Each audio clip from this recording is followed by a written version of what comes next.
sign. You say, it's not a bad word. It means seals in French. We don't spell it the same way. It's Phoque, but it's sound the same. Say, seal. That's very good. So here, and we are near the Farallon. 2 months ago, they told us that there was a guy that was there diving, taking picture that had his left arm chewed up by the great white. It's okay, he was right-handed, so it's all right. But, so I was going in the water and making sure I was as deep as possible near the bottom so that I could see what was coming. That's why I didn't have the wetsuit on and putting my monofin. But they were coming near me. It was an amazing experience. And one of my worst encounter now, my worst encounter, it's not that little guy right here, it's this one right here, a propeller, especially when it hit you in the face. So I was very lucky that my snorkel, the snorkel that I wear in front like that, was cut by the propeller and saved my beautiful nose from being cut.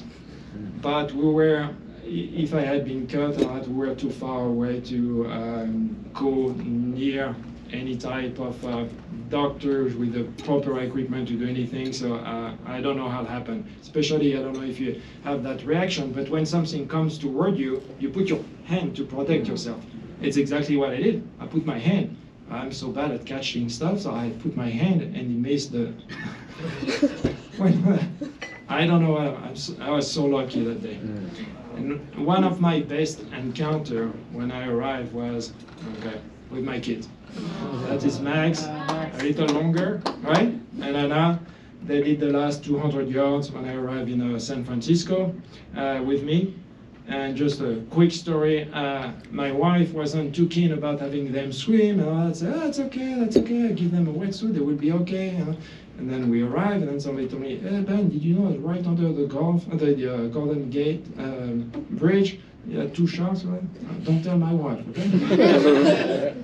So that is the experience that I had, and we tried to communicate with the public while we're over there, so through the social media, the documentary come out and all those good stuff.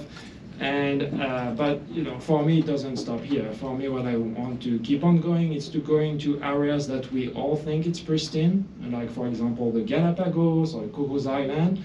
Bring with me scientists that will be doing deeper research that we did and collecting much deeper, especially in the water column, growing that, and having also executive coming on board with us, because these are the people who can make changes in their company, make changes in their organization.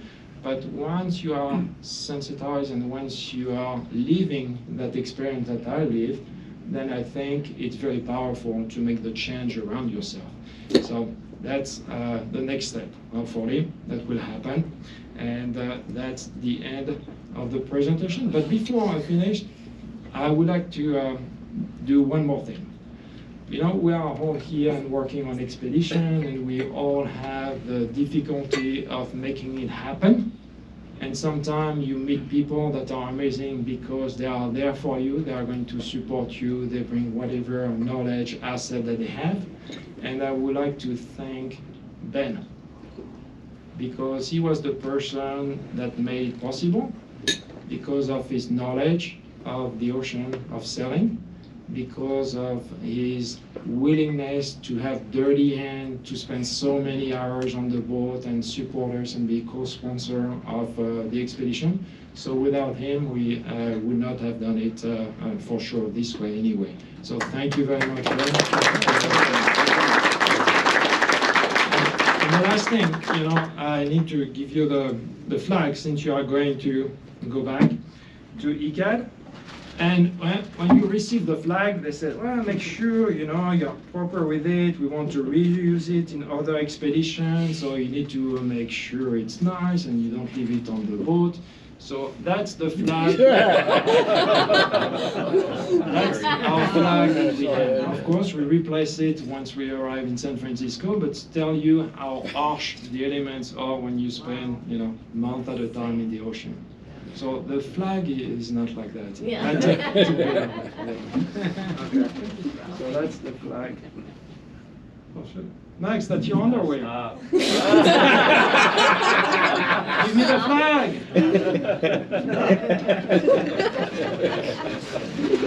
All right. One piece. One piece.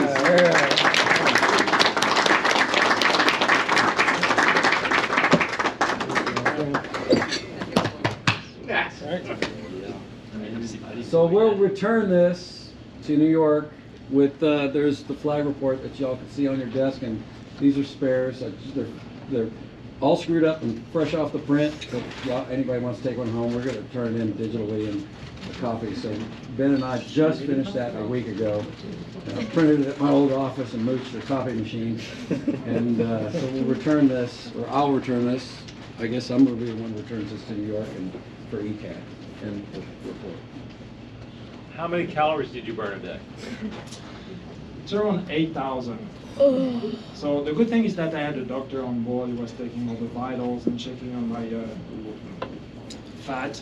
And at first it dropped drastically, and then after it plateaued. So he said, okay, you don't have any more fat on you, but it's okay, it doesn't go any lower. So we're okay. But the challenge that when you are in the water for 8 hours, when do you eat, right? Yes, stopping every hour and drinking the soup. I needed to have something easy to digest because swimming is not a great exercise to do after eating.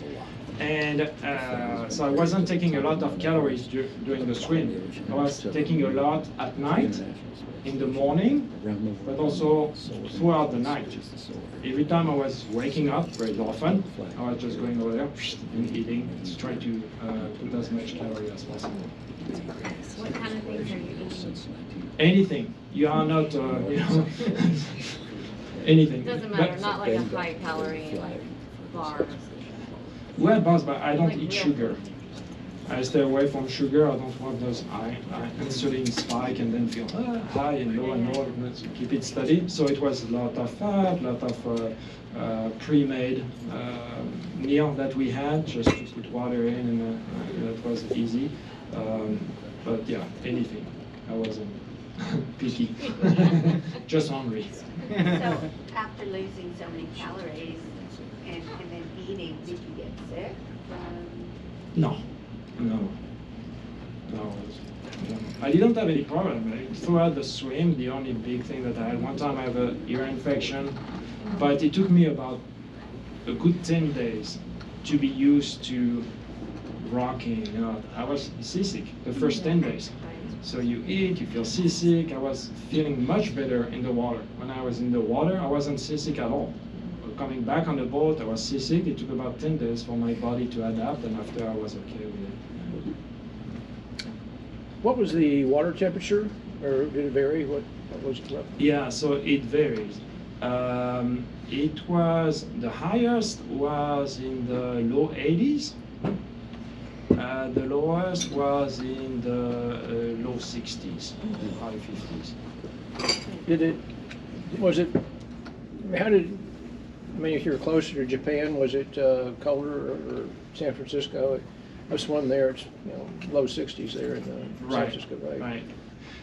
In Japan, it was warmer. Okay. And especially when we were close to Hawaii also. And then in the Great Pacific Average Patch, it was super nice. It was, yeah, very, very nice. But I was wearing different layers of bodysuit, and adapting to the whatever condition we had to stay warm. Because, The issue concerning pollution with plastic in the ocean, I don't see the countries and people changing what they're doing, or at least not appreciably. What do you predict is going to be the long-term effect of the plastic in the ocean? Because it doesn't look like the countries are going to change.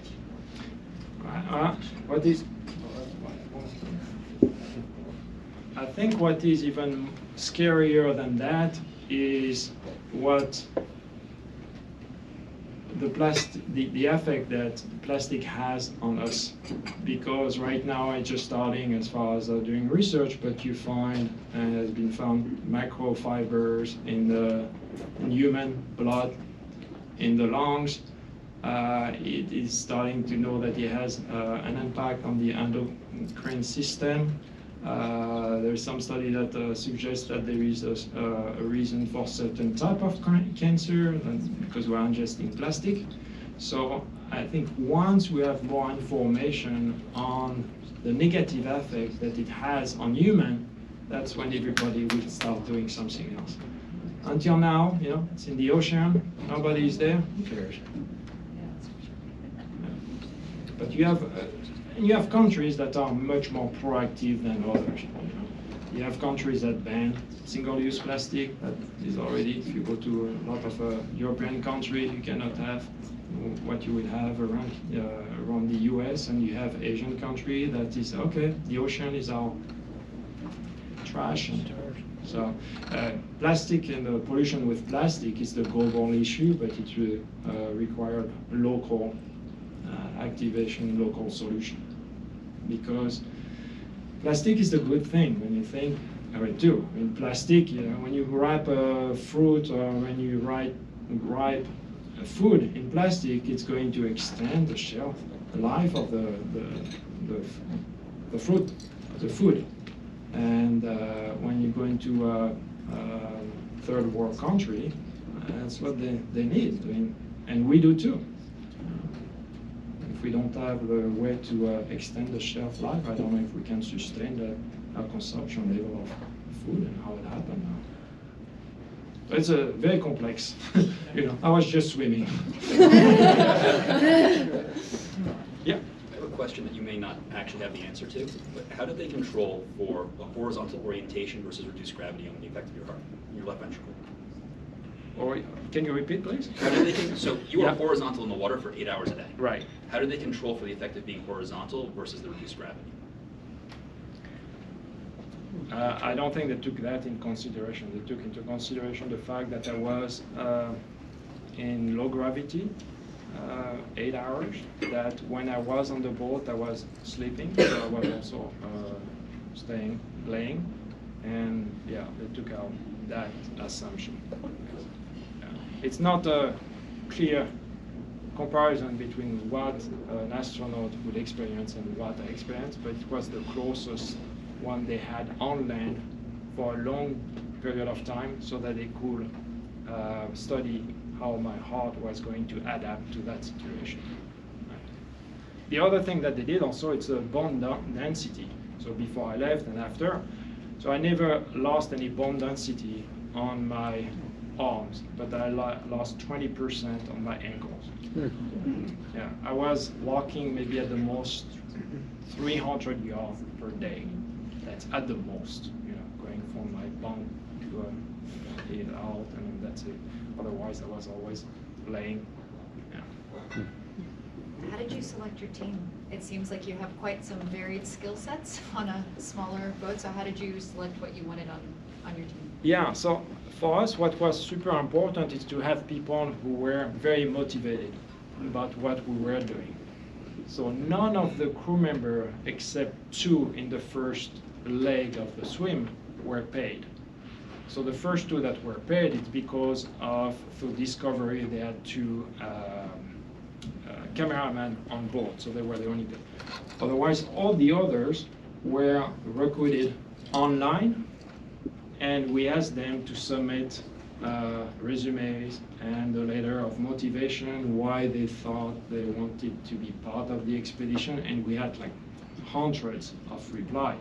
So after we selected the one that we thought were the best suited in terms of skill set that they were bringing, but also that were there with the same goal in mind that us. We wanted to use the expedition as a platform to inform people and to collect data.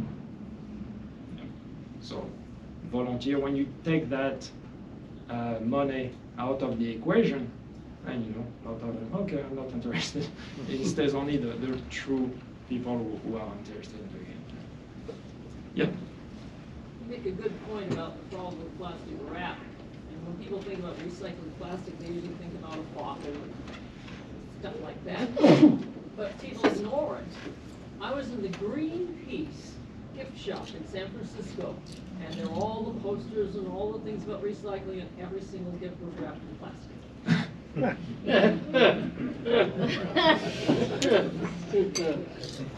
Ben,